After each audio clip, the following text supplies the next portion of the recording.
کے خلاف social media پہ ایک پروپیگنڈا چل رہا ہے کہ میں نے یہ کہا ہے کہ قرآن میں معاذ اللہ نقل کفر گرامر کی غلطیاں ہیں.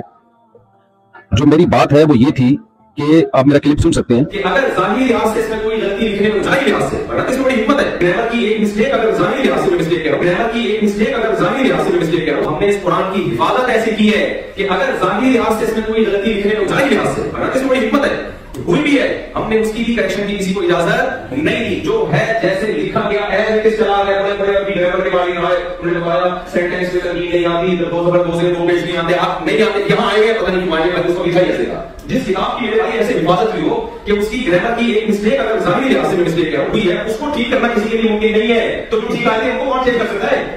قرآن مجید میں لنسفام بن ناصیہ یہ لفظ عام قاعدوں سے ہٹ کر ہے. عام قاعدوں میں یہ ہوتا ہے کہ جب آپ فعل کو لکھتے ہیں تو عین نون زبر عن کے ساتھ لکھتے ہیں الف نہیں لکھتے. عام قاعدہ تو صحابی رسول نے اس کو عام قاعدے کے خلاف لکھا ہے.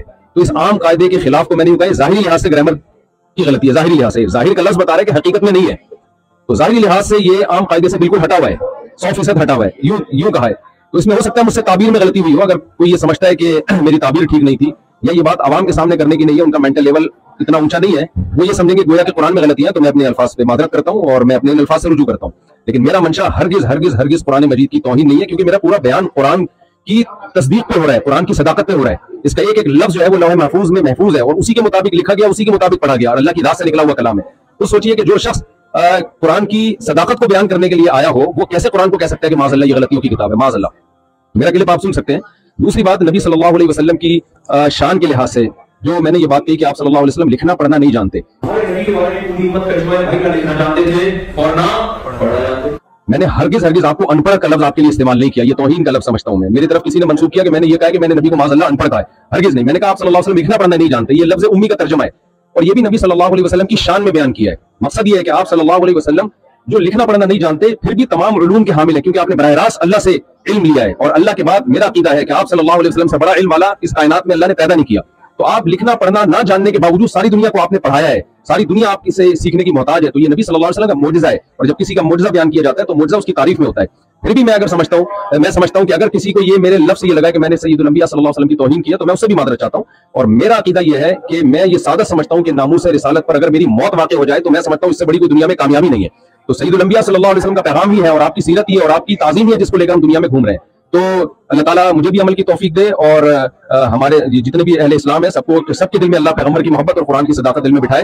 اور جن صاحب نے میرے خلاف کلپ بنایا یا جو بھی میرے خلاف کلپ بنا رہے ہیں آپ سب کو پاکستان کے حالات معلوم ہیں جس طرح سے مجھے ٹارچر کیا جا رہا ہے اور دھمکیاں دی جا رہی ہیں.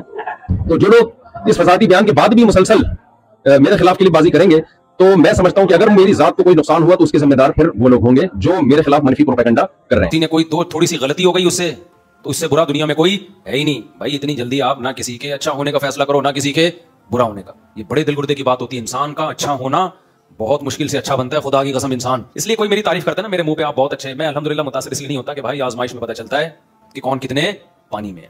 ہم نے بڑے بڑے خاندانی لوگ دیکھے ہیں کہ چاروں طرف سے حصار میں آ گئے بس اب گئے.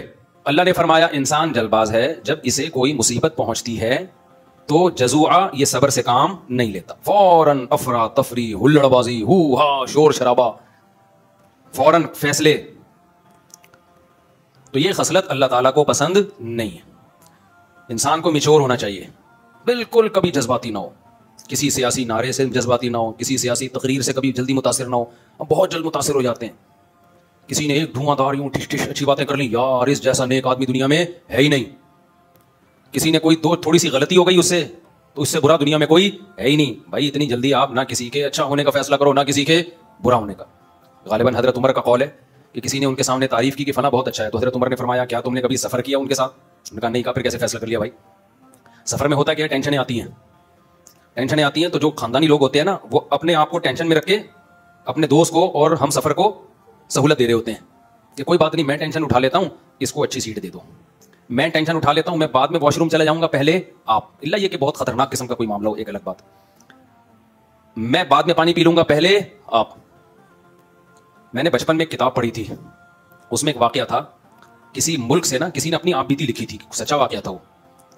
کوئی فوجی کسی جنگ میں قید ہو گئے تھے تو بھاگ کے آئے تھے. یہ ان کا واقعہ. اس نے اپنے ریٹائرمنٹ کے بعد یہ واقعہ لکھا کہ ہم میں ملک کا نام نہیں لوں گا تاکہ لوگ زیادہ اس میں نہ جائیں. میں نے کہا ہوا یہ تھا کہ ہم کچھ لوگ جیل میں تھے کئی سالوں سے قید تھے تو ہم نے جیل میں سرنگ بنانا شروع کی. سرنگ بنا کے نا